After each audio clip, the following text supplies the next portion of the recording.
content of this advertising. The First Alert team, the best in Georgia.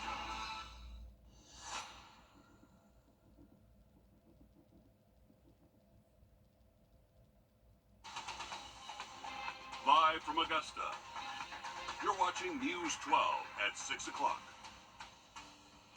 Good evening, I'm Hallie Turner. There is a first alert in effect for today for all of our counties. Your first alert meteorologist, Mikkel Hannah Harding, is here with more on the possible dangers for tonight. Mikkel? That's right, Hallie. We are still looking. The Burke County Sheriff's Office says one person is dead and 3 others are injured after a traffic accident late last night. Officials say it happened at the intersection of Griner Circle and Eagle Pass Road in Hepzibah. When deputies arrived, they found a yellow side-by-side vehicle upright in a hayfield. The Sheriff's Office says the driver died at the scene while 3 passengers were thrown from the vehicle after flipping multiple times. They were taken to the hospital. And a Georgia Paulding County deputy is dead after being ambushed and shot last night after responding to a domestic dispute. Officials say 30-year-old Brandon Cunningham responded to a home in Hiram around 6:15 and was met with immediate gunfire. A woman involved in the dispute was also shot. Officials say the suspect later died by suicide after barricading himself inside the home. Tonight, we've lost a hero. Deputy Brandon Cunningham has succumbed to a gunshot wound at the emergency room over here at Paulding. Ask this community, as you always do, to join behind us, stand beside us, and hold us up. It's going to be a tough time for all of us and all of our guys. I know what Paulding County is, and I know the people here. I know what you'll do. Ask that you can please keep this family in your prayers. Deputy Cunningham was in the force in Paulding County for roughly 4 years, and he leaves behind 2 children. And all eyes in the political world turn to Chicago as the Democratic. Other notable speakers expected throughout the week include former President Barack Obama, Bill Clinton, and more road work is happening on I-20. Crews are putting in overhead and ground-mounted sign structures as part of the Savannah River Bridge project. The right lanes on each side of I-20 will have 1 lane closed. Again, this continues tonight throughout Wednesday morning. More changes will come later in the week. And a new traffic pattern is in place at the Highway 56 in Lovers Lane in Burke County. On Facebook, GDOT said workers were finishing up laying new asphalt yesterday, and the Sheriff's Office is asking you to be mindful of your speed as workers finish up in that area. And a large bronze statue of a late Georgia civil rights leader, Congressman.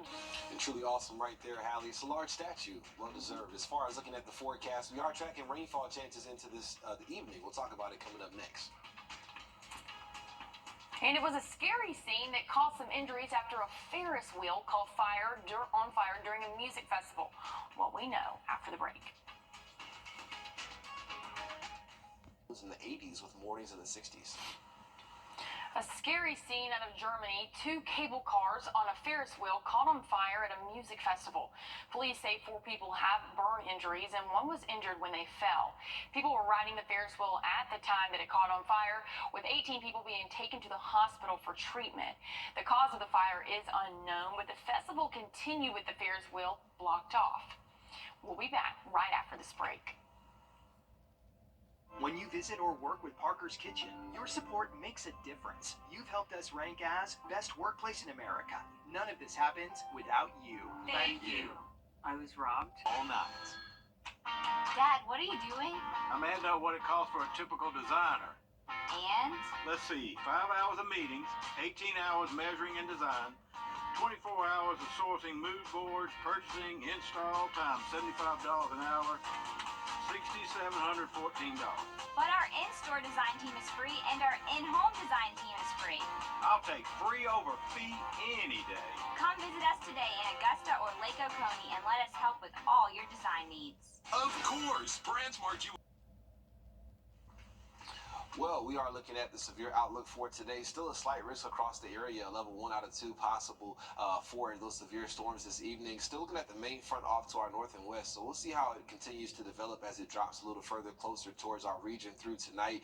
Looking at a more isolated field right now for any severe storms across the area. Only 1 severe thunderstorm warning for our northern and western parts of Washington County, and that does go until about 6:45 p.m. As far as rainfall chances for the rest of this evening, very hit or miss across the area. area, so not everyone guaranteed to see the wet weather tonight. If you have any outdoor plans, just have the weather app downloaded on your phone and keep that umbrella nearby so you have a way to receive alerts as we do continue through tonight. The evening planner does look wet though between now through 10 p.m. For some locations. So again, having that rain gear nearby wouldn't hurt, and we'll see those temperatures dipping down towards the upper 60s for some locations tonight. So not looking too bad as we finish off our night for Sunday. Going ahead into the work week, looking really nice for the upcoming work week. Temperatures in the 80s most days, mid to upper 80s, and we're talking about mornings in the 60s pretty much every morning the next 7. So really enjoy that, especially if you get outside to exercise early. It's going to feel really nice. I know I'm ready for that. Stick around for more news, weather, and sports right here on News 12 at 11 o'clock. We'll see you soon.